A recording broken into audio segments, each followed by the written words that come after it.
Have you ever wondered, how do I choose the right financial advisor for me? Because let's be real, when it comes to money, advice is everywhere, but trust, that can be a little harder to find. And for women, it's more than just rates of return and asset allocation. Money can be emotional, right? And we want someone who gets the full picture, who listens to us, who respects our goals, not just worries about what our money's doing. And I know when I'm working with women in my practice, what they're looking for in an advisor is someone with experience, someone who's worked with other women just like them, who understands their goals, their challenges, their concerns. They want to work with someone who's transparent about cost, right? We all deserve to know what we're paying for, how much we're paying, and then what we're getting for that. And they want to work with someone who listens and understands them. And honestly, that's not too much to ask. That's just really good advice for anyone.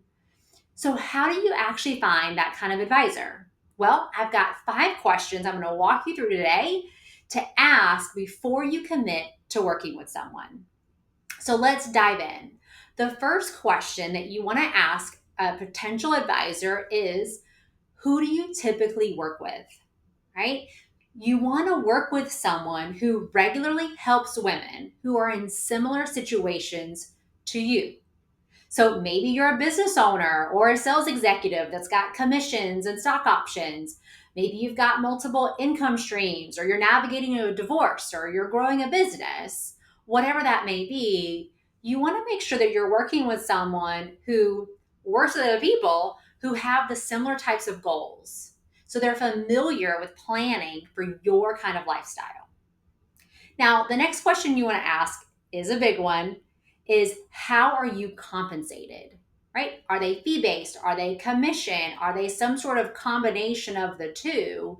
You want to make sure that you have clarity about what you're paying and then what do you get in return for that? Personally, I have no issue paying a fee for something. I just want to understand the value that I'm getting for paying that fee. And if someone avoids this question, that is a big red flag. Now, the next question you want to ask is similar to number one, but has a spin on it. Can you tell me about a client like me that you've helped? Right? Can you tell me about a client like me that you've helped? Right? You're not looking for personal information, just the backstory.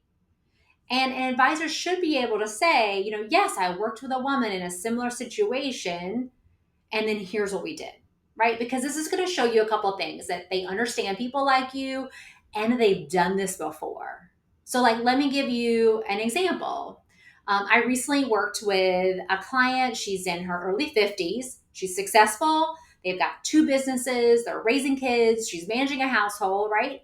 And she said, April, I feel like I'm doing okay income wise, but I don't know if I'm making the right decisions with my money. And she'd actually met with an advisor a few years earlier, but he tried to sell her a product in the first meeting. He literally gave her paperwork to fill out in the first meeting. But that's not what she wanted. She wanted someone to walk through her full financial picture with her, to ask her questions, to help her get clarity, to help her feel confident about her decisions and not judged for asking basic questions. And that's what we did together in a few short meetings. The next question that you want to ask is, how do you help your clients define and prioritize their goals?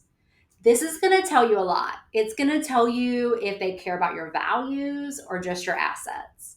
Because a financial plan should not be cookie cutter. It's not one size fits all. It should be built around what matters most to you. And this last question, finally, you're going to ask yourself, will I feel comfortable asking this person anything? You should never feel embarrassed to ask a question about your own money. In fact, I have a sign in my office that says, no judgment zone. Because I can't tell you how many times I've heard, hey, April, this might be a dumb question, but this This may not be something that you work on, but I want to ask you this question. This might be silly, but I've always wondered, right? I get those types of questions all the time. And a lot of times there are areas in which I can help clients or at least guide them in the right direction. And the truth is, these are the questions that you should be asking. And if you're getting hit with jargon and sales pressure or feeling like you're brushed off, that's a big red flag. You deserve to learn, to ask, and to grow at your own pace. So let's talk about some red flags that you should be looking out for. One, they talk more than they listen. They're vague about fees. They make you feel judged or rushed, or everything just feels scripted or like one size fits all. Those are all red flags you should be looking out for. Because let me say this again, you deserve to be listened to. You should be able to ask questions freely. You should be able to grow your wealth your way, and you deserve to feel confident about your future. So, if this resonated with you and you're looking for an advisor who listens, who explains things clearly, who cares about your story just as much as your strategy, then I'd love to connect. And I've got two easy ways for you to connect with me. In the description box below, there is a link that you can download my free Smart Money Scorecard for Women. Just all for women, goes through key items for you to be able to see kind of where you fit in on several key financial subjects. You can also book a call with me. It's no cost for this, our first consultation, for us to talk about your goals and your concerns and to see, hey, does it make sense for us to work together in some capacity? You know, one of my most favorite notes I got from a client was saying, thank you for listening without making me feel like I should already know this stuff. Because that's what real financial advice should feel like: supportive, clear, respectful. So until next time, I hope you're taking care of your money and you're taking care of yourself. Bye now.